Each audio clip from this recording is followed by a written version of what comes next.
Hello guys, আজকে আমি বাপের বাড়ি এসেছি জামাই ষষ্ঠী। আজকে আমার বাবার দোকান বন্ধ আছে।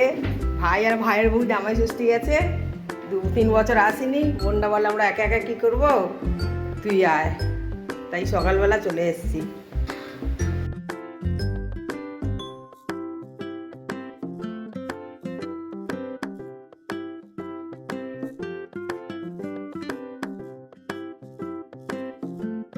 আজকে জামাই ষষ্ঠী, বোন কি রান্না করেছে? শাশুড়ি তো নেই যে ফোঁটা দেবে। এই তো আমার তিন শালিরা অনেক কিছু রান্না করেছে। এই মাছের ঝাল, ইলিশ মাছের